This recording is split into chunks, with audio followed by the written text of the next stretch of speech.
Nakakaiyak, nakakakilig. Nakakatawa, nakaka-inlove. Dear MOR.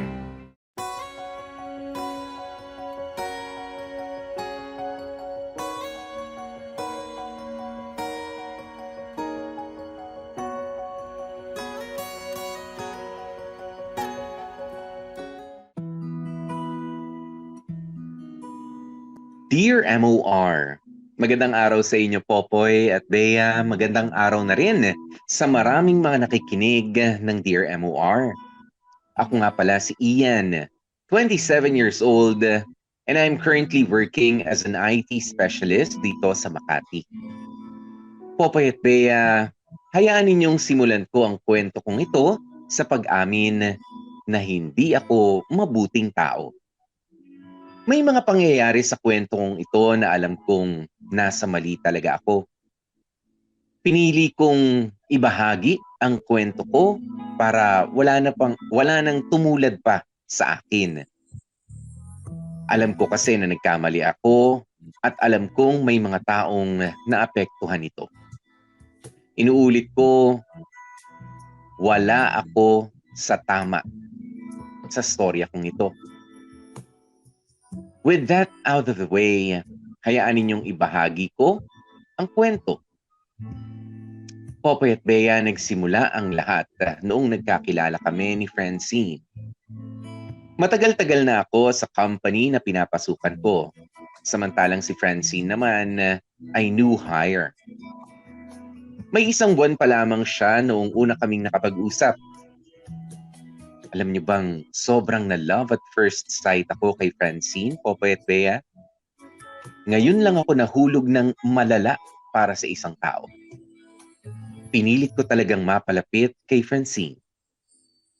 Basta kapag may kailangan siya sa work, ay ako agad ang unang naka-assist sa kanya. Kahit yung mga simpleng hindi niya lang mabuksan, yung mga files na pinapadala sa kanya, nandun ako agad para umalalay. Sa awa naman ng Diyos, ay naging close nga kami ni Francine to the point na dumadalas ang pagtambay-tambay namin outside of work. Francine and I became so close, Popoy at Bea, na in-invite niya ako na umattend sa celebration niya for closing a deal with a big client.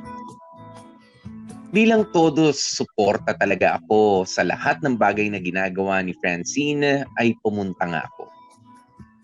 Todo plano ako noong araw na yun. Bumili ako ng regalo para sa kanya. Nagsulat ako ng maikling thank you note at kung ano-ano pa. I went above and beyond, kumbaga. At pagdating ko nga sa bar, kung saan ginagawa ang celebration, agad akong binati ni Francine. Kitang-kita ko kung gaano kasaya si Francine noong makita niya ako. At sobrang saya ko rin noon kasi kitang-kita ko rin kung gaano kalaki ang ngiti ni Francine that night. Popoy at Bea, habang nagpapatuloy ang gabi ay dahan-dahan kong pinaplano kung papaano ko sasabihin kay Francine ang totoo kong nararamdaman para sa kanya. Hindi kasi madaling magsabi ng feelings sa taong mahal mo. Naghahanap ako ng tamang pagkakataon, ng tamang timing para sabihin kay Francine na mahal ko siya. Akala ko talaga kakampi ko ang pagkakataon noong gabing yun. Bigla kasing nag-speech si Francine at tinawag niya ang isa sa mga pinaka-importanteng tao sa buhay niya. Alam niyo, iniisip ko talaga na ako yun kasi naalala ko yung mga moments na nagkakausap kami about how she needed the motivation. Hindi ko naman in-expect na imbis na ako ibang lalaki pala ang tatawagin niya. Popoy at Bea, natuldukan ang pangarap ko nang tawagin ni Francine ang asawa niyang si Mateo. Dear MOR, ang mga kwento ng puso mo. Mga kapamilya, oras na natin. It's 32 minutes makalipas ang alauna ng hapon. Iyan, anong nangyari dun? Akala ko ba nakakausap mo? Akala ko nakakasama mo na rin sa pagtambay-tambay ninyo, ganyan. Tapos hindi mo alam yung impormasyon na ganyan. Anyari? Yeah, alam mo, doon ako naloka si Ian, mas lalong naloka tayo, Popoy, no? Kasi 'di ba, if you're starting to like someone or if you're interested to getting to know someone, 'di ba, isa sa mga prerequisite questions is na dapat mong klaruhin is kung taken na ba siya or kung if that person is dating someone or committed na. Nagtataka ako, bakit hindi nagawa ni Ian tanungin yon sa umpisa pa lang. 'Di ba? Kasi actually 'di ba, common nga 'yun, Popoy, na ano, 'di ba? Isa 'yan sa mga una mong itatanong pag may crush ka. Uy, baka may yung pasimple, uy, baka may magalit ganyan-ganyan. O kaya, naku, baka madaming naliligaw sa iyo. Alam mo yung fishing for information. Yes, fish for information. Sometimes, 'di ba? It really helps. It really helps kung alam mo, if you know what to say, when to say it, and how to say it. Kasi yung iba masyado naman ding aggressive. Nakaka-off naman din. Kaya, 'di ba? Pero ano nangyari doon? Medyo matagal na or purely, meron naman kasi mga ganyan talaga, Bea, no? Na hindi mo talaga mahalata. Yes, na hindi mo mahalata unless you really ask. Diba, sometimes all you have to do is ask. Yeah. Diba? Ask me what you want to know. Diba? Kasi ako, ilang beses na akong ganyan sa workplace noon. Yung akala ko wala namang partner, wala namang kasi tapos akala ko nga wala pang anak. Minsan ganyan tayo eh. Meron tayong prejudgment sa mga tao, lalo kung nakausap lang natin, meron nang nakita lang natin, lalo na kahit araw-araw po nakakasama, hindi mo alam. Oo, may mga bagay ka na kang itanong kasi parang it's too personal din naman. Totoo naman yun na are you with someone? Nasa workplace tayo, ba't mo ko tatanungin kung may jowa ako? Teka lang, gusto mo ba ako? Diba? May mga asyumero pang ganun. Diba? May mga asyumera din. Madami ring mga asyumerang ganyan. Oo. Pero paano mo na-miss yun sa napaka habang panahon? Hindi naman napakahaba. Sabihin na natin, hindi lang naman kayo last week nagkausap, hindi lang naman kayo.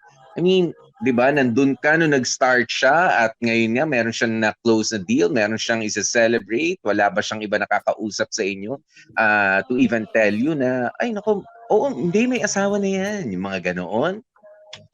At saka, tapos, yun nga, diba, sa kwentuhan, wala bang nasasabi, nakakwento? Pwedeng very private etong si, ano pangalan ng babae? Si Francine.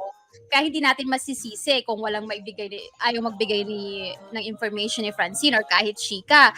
Pero, si Ian, siguro, malamang, inassume niya dahil wala nga binibigay na kahit anong impormasyon si Francine, eto mga kamarkada, wag niyo sanang gagayahin, inassume niya na klaro, 'di ba? I mean, na malinis, walang sabit, walang jowa, walang whatsoever. Pero tatandaan nyo, that's not enough. Hindi pwedeng hanggang assuming lang tayo. Kasi hindi mo nga nangyari kay Ian, 'di ba?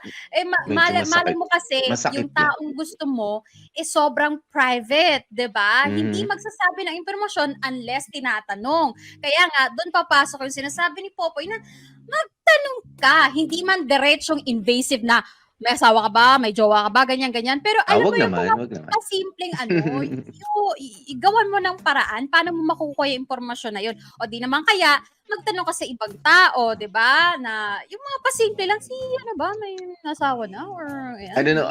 Ang nakikita ko dito, Bea, no? Kung gaano ka-private itong si Francine, ganun din itong si Ian sa kanyang pagiging pribado dahil nga patago yung kanyang palihim yung kanyang paggusto dito kay Francine. And 'di ba, I give Francine the benefit of the doubt na kaya siguro siya ganun is ako rin minsan kapag trabaho lang pinag-uusapan natin, trabaho lang talaga all the way. 'Di ba? Parang hindi naman tayo basta nag-share ng about my kids, about my wife, about my na dahil katrabaho kita, dahil nagkikita tayo sa apat na sulok ng kwartong ito, mag-share na ako sa iyo of about my family or my relationship, kung boyfriend o girlfriend pa lamang yan, parang medyo off yun. Diba? So I Yeah. give it to her. Ayan, ngayon, ito namang si Ian, sabihin na natin medyo kinulang. Kinulang yung diskarte dahil masyado nakafocus doon sa ibinibigay lang din sa kanyang impormasyon, di ba? At medyo nag-assume. Ngayon, ito ang pinagtataka ko, Bea. Bakit sinabi sa atin ni Ian kanina na masamang tao siya? Kasi wala naman akong nakita. Okay? Wala So akong far, nakikita sa first pa part. so far. Oo, sa mga kwento. Sa bahagi ng first part ng kwentong ito, wala naman. Nagkagusto ka sa workmate mo na inakala mong single, di ba? At nasaktan ka. Ayan, nung meron siyang big event sa Nalaman kanyang mo. merong sa kanyang career. Na i-celebrate. Nandun ka pero dun ka nasaktan mismo. Nalaman mo na merong hindi lang ba sa boyfriend, asawa. Okay, itong si Francine. Bakit mo kami inuunahan kanina na masama kang tao? Diba? Diba? Oo. At saka, boy, sabi ni dito ni Abigail, ay, sino ba nagsabi? Teka. Inassume din siguro kasi ni Ian na walang Diyosawbas, walang kasi walang suot siguro na wedding ring si Francine. Pwede rin. May mga ganyan. Kasi ang daming, iba-iba naman kasi, di ba, meron sinusuot yung nila, yung wedding ring nila. Yung iba naman, hindi sanay, natatakot mawala, di ba? So, iniiwan muna sa bahay, ginagamit pag special occasion. Ako, I have my wedding ring and engagement ring, but I don't wear it kasi magkaslaw tayo po sa opisina, di ba? Alam mo yung tayo Kaya iniiwan natin lahat ng mga importanteng mga alahas sa bahay. Pero ako hindi naman, ako meron din ako. Meron akong wedding ring, ipinatago ko nga dun sa may aircon. Saan pawn shop nga ba yun? Hindi, joke lang. Hindi. Ano lang siya, parang hinubad ko muna kasi medyo maliit yung daliri ko. Maluwag. Diba? Maluwag siya. Hindi. Maluwag siya. Hindi siya sumikip. Nakita ko yung wedding photo mo, mukha kang butike nung time na yon. So, pero alam mo, lumuwag. Yung yes, hindi siya sumikip. Yung iba pasikip usually, di ba? Kasi palaki yung tao. Pero hindi. Lumuwag siya at masakit siya dito pagka nagdidikit. Oo, yun. That's the reason. O kaya hindi ko naman suot din madalas yung akin. Ako, natatakot, nakakawala talaga ako ng mga alahas. Kaya ayan na lang ginawa namin ng asawa ko. Nagpatattoo na lang kami ng aming wedding ring. Para alam mo yun, sinusot lang namin yung wedding ring pag, special occasion or something like that. Pero pag everyday, na alam mo ang gaslaw-gaslaw natin, di ba, nakakatakot makawala or makasira ng alahas. At yun nga, yung iba, baka nga, katulad nung kay Popoy, sumikip, lumuwag, ganyan, o hindi sanay talaga magsuot. Kaya wag niyo pong ibabase sa kung may wedding ring o wala, wag niyo ibabase doon kung kasal o hindi or committed ang isang tao. Diba? The same thing. Oo, wag din i-assume na, baka naman, kasi yung iba mahilig lang din talaga magsuot ng alahas. Kaya hindi makahanap ng jowa na pagkakamalan dahil ang daming mga singsing. 'Di ba yung iba? Oo. Merong mga singsing kasing pang 'di ba, alam mo, ay hindi single to. Talagang sinusuot niya lang ganyan. Pero hindi yung iba ang dami. Accessory lang. Hanggang dito sa thumb meron singsing. Oo. Pero yung iba, yung nasa singsing, pambukas pala ng pagka pambukas ng beer. May tropa akong gano'n. Sabi ko, ba't nandyan? Hindi, pambukas. Yun pala yung niya, pambukas ng beer na gano'n. Sabi ko, galing May baon lagi May baon. Ayan. Ito. Ang dami nabibiktima talaga. Basa tayo. Sabi ni Ruby Silva, tanong-tanong din pagka may time, kuya. Ayan, may not be a direct question, pero kung magkatrabaho naman kayo, madalas mo naman din siyang natutulungan, na alalayan, why not ask her or ask him na, may boyfriend ko na ba? Yung casual lang. Hindi naman yung, Bea, pwede ka makausap? Yung tayong dalawa lang. Magkakape pa. Pagka ganun nag-umpisa may mali siya. May mali siya, alam mo yun.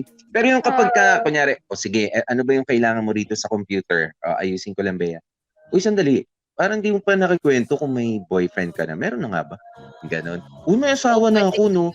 Eh di alam mo na, ganon. Ay, tapos di ba, tinutulungan mo siya, hindi siya ma-open sa sa file niya. Ilak mo.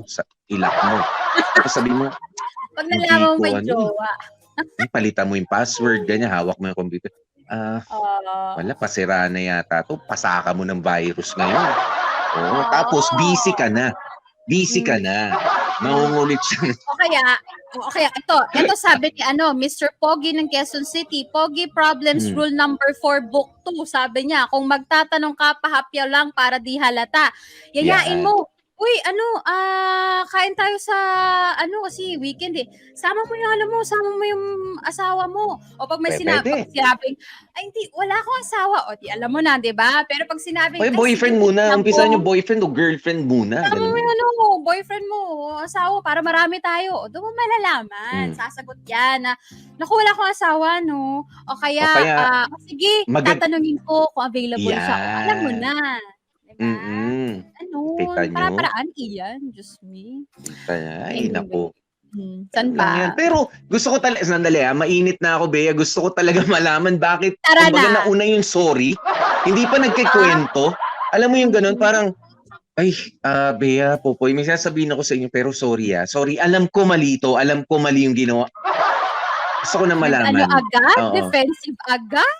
Meron ganun meron ng pauna. Ayan, pero sabi nga para daw hindi siya tularan. Yun pa yung kwento niya, bahagi nung kwento niya. Para wag na akong pamarisan, wag na akong tularan. I don't know. Di ba? Kaya malalaman natin yan dito sa second part ng ating kwento. I-share nyo po ng i-share ito, no? At samahan nyo po kami. Ako po si DJ Popoy. That's my Gwapopoy. And of course, Gorgeous P, Bea Bells.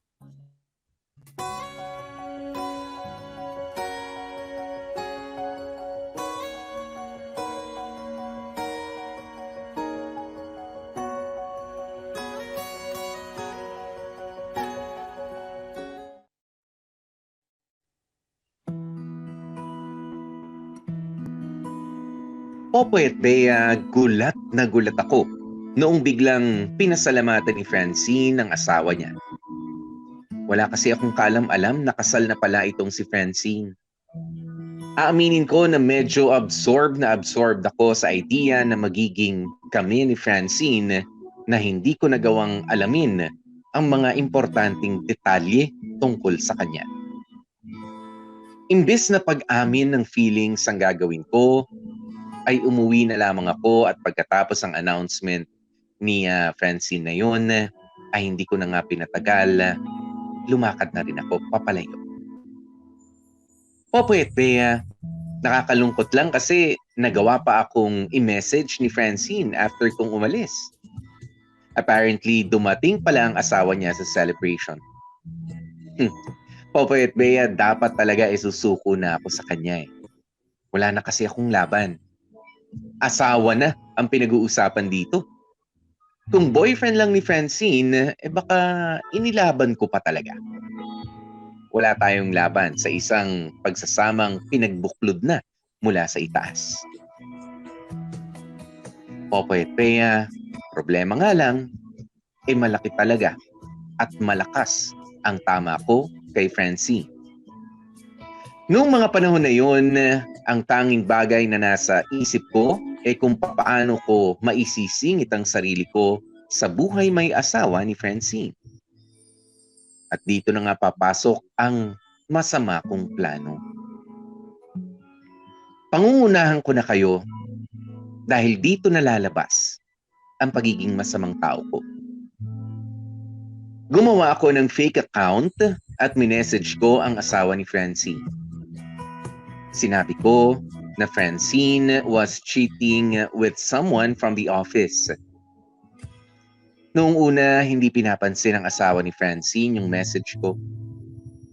Eventually nga, ay nagpadala na ako ng mga images ng office namin at doon na nga ako nireplyan ng asawa ni Francine. Pagkatapos nga ng interaction namin ay binura ko na rin kaagad yung account. Hindi nagtagal ay nilapitan ako ni Francine at kinausap. Sinabihan niya ako na hindi muna kami dapat na mag-hangout kasi may nagpapakalat daw ng chismis na may karelasyon daw siya sa opisina. Popoy at Bea, ako na mismo ang magsasabi na natuwa ako sa nangyari. Nabalitaan ko na lang na hindi muna daw nagsasama sa iisang bahay si Francine at ang asawa niya. Nagkaroon daw kasi sila ng trust issues and they are trying to figure out what to do with their marriage. Aaminin ko na nagigilty ako sa nangyayari kay Francine ngayon. Sa tuwing inaabutan ko siya sa opisina, na malungkot siya. Halatang halata na may problema siyang dinadala. Gustuhin ko mang umiksena na at pagaanin ang loob niya. Si Francine na kasi mismo ang umiiwas kasi sinusubukan daw niyang ayusin ang relationship nila ng asawa niya. Popoy at Bea, ano ba ang dapat kong gawin ngayon? Tinatamaan na kasi ako ng guilt sa nangyayari. Noong nabuo sa utak ko ang ideyang ito, hanggang doon lang sa pagme-message sa asawa ni Francine ang naplano ko. Dapat ko bang sabihin sa kanya na ako ang dahilan ng problema nilang mag-asawa? Natatakot kasi ako na mawala si Francine sa buhay ko. Sana ay matulungan ninyo ako. Umaasang mabibigyan ng payo, Ian. Dear M.O.R. Ang mga kwento ng puso mo.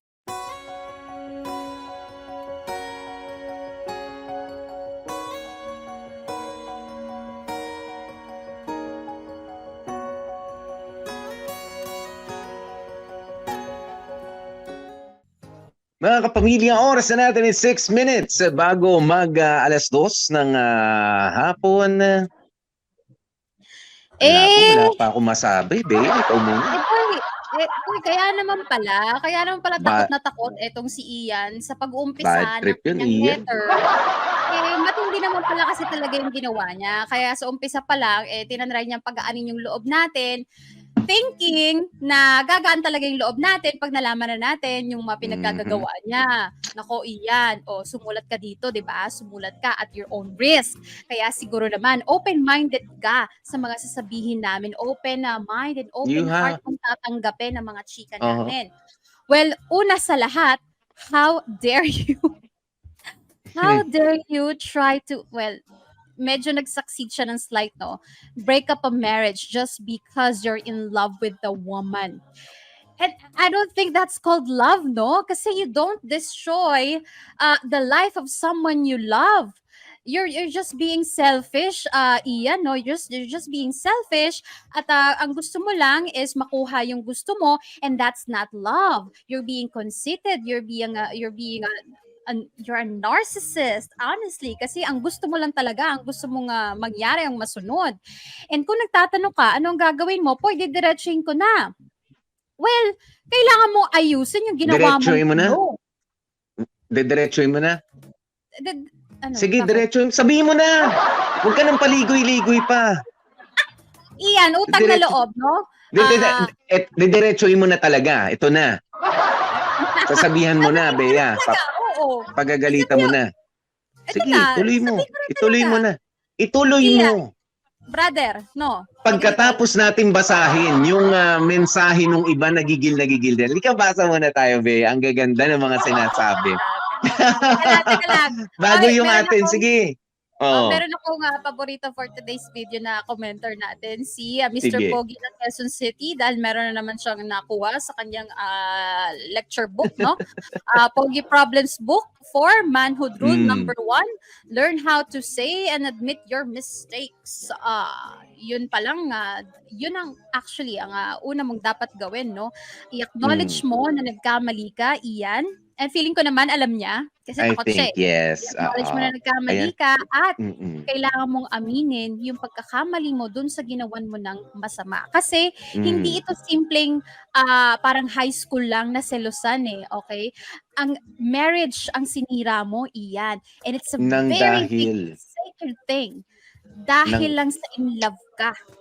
Yeah, mm, ano yun may ganun po dahil lang sa in love ka doon mm. sa babae kay Francine. At And inaakala mong nang dahil dun sa paninira na yun ay makukuha mo. mapapasayo yung babaeng ito. Pero bago pa yun, sige, basa pa tayo, ang dami dito. Ayan, sabi ni Mary France, maling-mali ang ginawa mo, para kang hindi lalaki. Bahala ka na nga dyan. Ayan, umalis na si Mary France. May padala rin siyang picture. Na umalis na talaga siya. Joke lang. And si Sarah Gonzalez naman din, sabi niya, kung nakukonsensya ka talaga, hindi mo na kailangan ito itanong sa amin kung anong tamang gawin. Umamin ka at harapin mo kung ano man ang kaparusahan sa kalokohan na ginawa mo. Wala ka rin mapapala kay Francine. Sinasabi ko sa iyo, iyan. Ito naman si Papa Piolo Pacquiao, sabi niya, there's a possibility, 'di ba, na mag-succeed etong si Ian. Pero you might succeed in getting her in the end, but it won't absolve you from the fact that you are a horrible person. Yes. Life is short, but it's never too short to be better. Believe in karma, dude. Yes. There will always be karma coming for you, good or bad, depende sa ginawa mo, Ian. Hindi sa tinatakot ka namin, Ian, no? Alam ko nangangatog ka na, pero alam mo yun, kailangan ka naming i-real talk para malaman mo kung anong gagawin mo. Yan yun. You reap what you sow.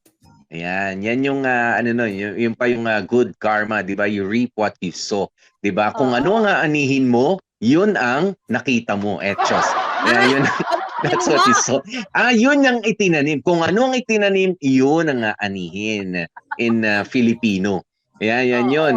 Ito si Julius Escanilla, sabi niya, Iyan, wag puro puso ang sundin. Minsan gamitin din naman natin ang sentido komon, o yung common sense.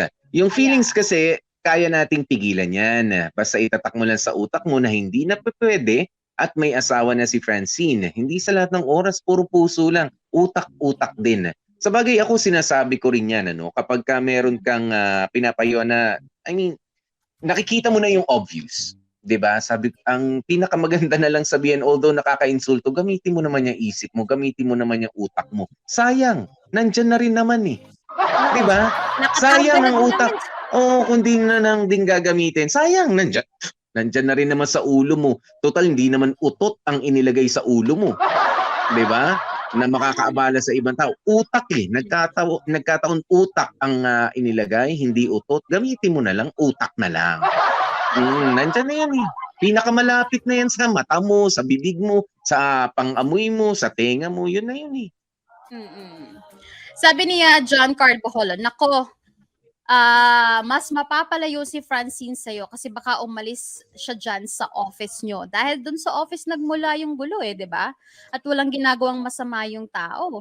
Sabi ni Pao Daramas, aminin mo iyan at ayusin ang dapat ayusin. Kung guilty ka, gumawa ka ng way para maayos ang lahat.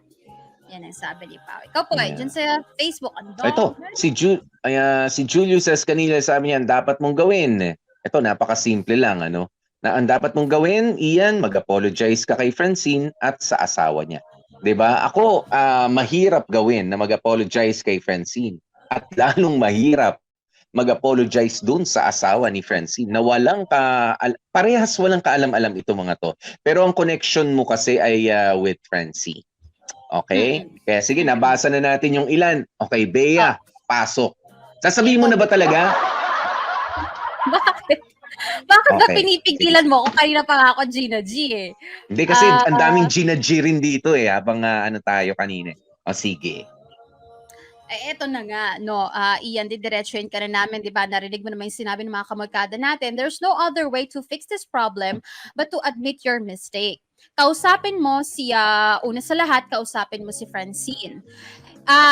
Apologize. lumuhod ka, humingi ka ng tawad kasi buhay ang sinira mo. I'm not kidding, Ian, no? Hindi to simpleng bagay lang, hindi to simpleng relasyon lang, kasal to na sinusubukan mong sirain. Kaya humingi ka ng tawad dahil sinira mo ang pangalan niya sa asawa niya, sinira mo yung relationship nila, ang dami mong sinira doon sa pagitan nila, na humingi ka ng tawad, and then sabihin mo lahat ng ginawa mo, and then, eto importante, harapin mo yung asawa ni Francine. Kasi kung si Francine lang ang magpapaliwanag dun sa asawa, malamang sa malamang hindi siya pakikinggan kasi na-hurt yung asawa di ba?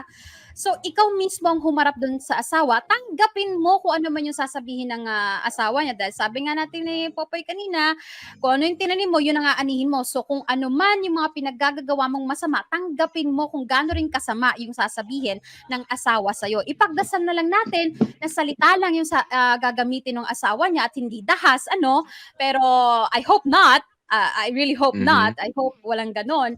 Pero alam mo yon, aminin mo yung kasalanan mo. And then pag naamin mo na and ipagdasal mo na sana maging maayos sila, and then saka ka na isipin mo na you have another chance to make your life right. Okay, huwag ka nang gumawa ng mga ikakasira ng iba alang-alang sa pansarili mong kagustuhan. And then sige, ibibigay din namin sa iyo, give your self a chance para ma-redeem yung sarili mo, ma-forgive yung sarili mo. Basta ba aayusin mo lahat ng sinira mo. Nang wala kang, wala ka pang, wala nang hidden agenda, wala ka nang binabalak pa kay Francine, utang na loob, tigilan mo na. You lost your chance, boy. The moment na sinira mo ang buhay niya, the moment na ginusto mong angkinin siya, wala ka ng pag-asa at tanggapin mo sana yon. So, alam mo yon, pag naayos mo na lahat yan, and then you can start over again. Kasi hindi pa naman katapusan ng buhay mo, hindi pa katapusan ng mundo, may chance ka pa para, alam mo yon, maitama ang lahat at magbagong buhay. Okay? Mm-hmm. Okay. Ayan, welcome lang natin ang matagal-tagal natin di nakasama dito sa comment section at napaka-busy yata ng ating ng ating crew. Ayan, stewardess na si Paula Grace Royo. Ayan, sabi niya, teka lang, sa replay ko na lang pakikinggan ito, na-intriga ako sa gigil ni Bea, kaya ito muna ang pa-30 stars ko. Actually, parang meron pa siyang pinadalang 50 na nauna, sabi na nga, Bea. Meron pa. Ganyan yan. Maraming salamat, Paula. Isa pa yan sa mga very generous natin, friends dito sa Dear MOR. Hello, Pawi. Ayan. Pawi, pero ito naman. Ito naman ang aking masasabi dito, Maganda yung komento ng ilan sa ating mga sabi ni JB Cano, alam niya gagawin diyan. Alam niya ngang mali siya. 'Di ba? Yeah. At yun naman din ang sinagot ni Sergio Gonzalez. Mag-umpisa na tayo doon sa mga komento ng ating mga kapamilya na nandito na alam mo naman ang gagawin diyan. Nga lang, talagang minsan yung pagtingin natin sa future hindi natin inaakala. Okay, hindi natin inaakala na ganun pala kalala yung mga simple nating ginawa nang dahil sa inakala nating pag-ibig o pagmamahal na nararamdaman natin towards another person, 'di ba? Pero para sabihin ko sa iyo, Ian, siguro nung una yung paghanga. Okay, may mga level kasi yan eh. May paghanga, merong pagkagusto. Ayan, ganyan yan eh. Pagkatapos nun ay meron yung parang pinipinta ka, hindi naman pinipinta kasi na, o yung pagmamahal at yung iniibig mo na, iniirog ang isang tao. Level yan ng level. Pero kapag sumobra ka doon sa highest level, ang tawag dyan ay obsession. 'Di ba? Yung kabaliwan. Okay? Kabaliwan na yan. You have to recognize and you have to accept the truth, Ian, na nagkaroon ka hindi ng pagmamahal. Dumaan ka lang doon ng mabilis na mabilis, kabaliwan yung nararamdaman mo kay Francine. Okay? Yeah. At hindi maganda yan. It's not healthy for you. It's not healthy sa kahit kanino. Kita mo parang virus siya. 'Di ba? Na dahil nga sa nababaliw ka na, pati sila, nasira sila ng pamilya na dahil din sa dulot mo, 'di ba, na impormasyon. Wala kang pinagkaiba sa mga marites na gumagawa lang talaga ng mga kwento, 'di ba? Gumagawa ng mga issue. Wala ka ring pinagkaiba iyan doon sa mga nangaagaw ng trabaho at kinakailangan siraan yung nauna sa kanila. 'Di ba? Yeah. Ganun yung yes, alam natin at sinabi mo naman na masama kang tao. Ang hindi niya kasi talaga nakita, Bea, is maghihiwalay pala sila dahil dun sa ano kung yun. So, what's your motive? 'Di ba? Ano Di ba ba yung balak niya? sirain sila? Yung magkahiwalay sila tapos nagulat ka dahil nagkatotoo? 'Di ba? Kaya may kasabihan tayo sa English, be careful what you wish for. Dahil Yeah. baka hindi mo ma-handle kung ano yung hinihiling mo. Katulad niyan, papaano mo ngayon e-entrahan si Francine, hiwalay na sila ng asawa niya. Yan ang motive mo. Okay? Yan ang motive mo. Iyan. Pero dahil nangyari, hindi mo naman alam gagawin mo. Kasi nakokonsensya ka. 'Di ba? Pero salamat na rin. Hindi na kita ko kondenahin at ididiin pa ng husto dahil nakonsensya ka iyan. It may be too late sa tingin ng marami sa atin, 'di ba, na talaga namang iko-condemn ka na namin to hell, 'di ba, to death, but no. 'Di ba, meron naman talaga tayong pambawi. Nga lang baka this time hindi lang si Francine ang mawala sa iyo. Pwede ring mawala yung trabaho mo, pwede ring mawala yung tiwala sa iyo ng ilang mga taong nakapaligid sa iyo na maaabot ng impormasyon sa kung ano ang nangyari sa iyo. But first, ako nagpapasalamat dahil malakas ang loob mo na sumulat sa amin dito para ikwento yung naging kabaliwan mo, katangahan at ngayon ay karuwagan. 'Di ba? Naduduwag ka na humarap sa kanila sa nangyari. Pero yun nga, yung sinabi ni Bea kanina na hindi, kailangan mong sabihin kay Francine the soonest possible time. 'Di ba? Sana hindi ka masaktan physically, but you just have to be ready. 'Di ba? You just have to be ready. But first you talk kay Francine.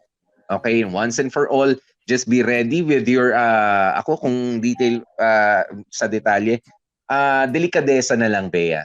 'Di ba? Sasabihin ko sa iyo yung totoo, aalis na rin ako dito sa trabaho to. Sa iba na ako. I cannot possibly Actually, work with you anymore at nakakahiya yan para sa akin kasi sooner or later malalaman yan sa opisina. Di ba? oo. Dahil sa kabaliwan mo, mahirap na kumilos, magtrabaho ng ganun. Lalo't alam mo na ginawa mo. Kaya, di ba, if you have, meron ka pang respeto para sa sarili mo na natitira. And I think meron naman talaga iyan, ano? 'Di ba? You have to redeem yourself sa ganito. Kailangan mong umalis diyan sa trabahong 'yan, but before you do, 'di ba? You have to apologize kay Francine. At si Francine na siguro ang magpe-prescribe kung kailangan pa bang humarap ka doon sa asawa niya, 'di ba? Basta sana ay i-secure niya lamang din na hindi na but yung mga masasakit na salita, mga you expect that. 'Di ba? Yeah, definitely mangyayari. Pero yung magkasakitan siguro, yun na lang hilingin mo kay Francine na talagang tinatanggap mo yung pagkakamali mo, kung meron kang proof ng ginawa mo, yun na yun. Wala na si Francine sa'yo. You have to redeem yourself now. Yun na lang ang meron ka. Wala nang Francine, wag naman sanang umabot na mawala na rin yung mga ibang tao may tiwala sa'yo. But you just have to get out of that workplace. Hindi naging healthy dyan para sa'yo. Okay? Medyo malaking bad judgment talaga.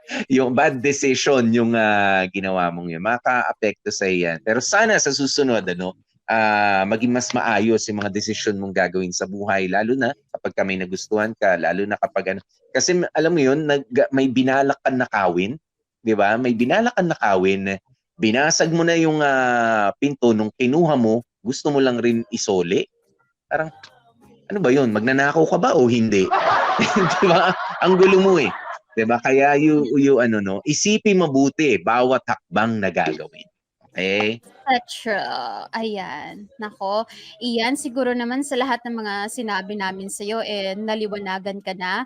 Ang tanging kailangan mo na lang gawin ngayon ay mag-ipon ng lakas ng loob para magawa yung mga pinayo namin sa'yo. At basahin mo yung comment section.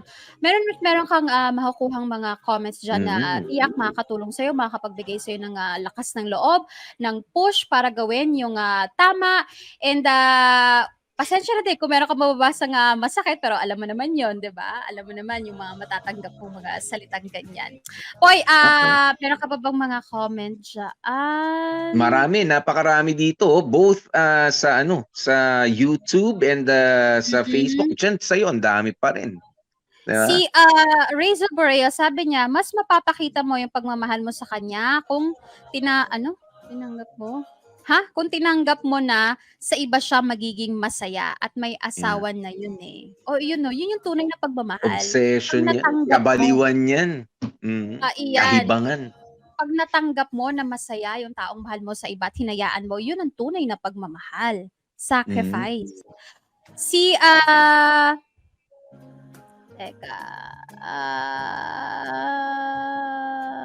alam mo, hindi natin masasabi maayos yung pagkasama ni Francine at nung asawa niya. Oo, pero hindi dapat nasira ng ganyan. Yun na lang yung pabaon mo o supliman lang sa damage mo. Iyan, hindi natin pwedeng questionin yan eh. 'Di ba? Kanila yun eh. Pero yung gumawa ka ng problema para sa iba, 'di ba? Para ka nagbato ng granada na nandun yung isang, sabi mo mahal mo pero binatuhan mo ng granada, nasabugan, tapos bala ka dyan. Hindi yata tama yun. Alam mo naman yan, Ian, pero wag mong sabihin na masama kang tao. Kasi kapag the moment na sabihin mo at ulit-ulitin mo na masama kang tao, masasamang mga desisyon ang mga magagawa mo. Okay? Yung pag kalma ka lang. Mo na.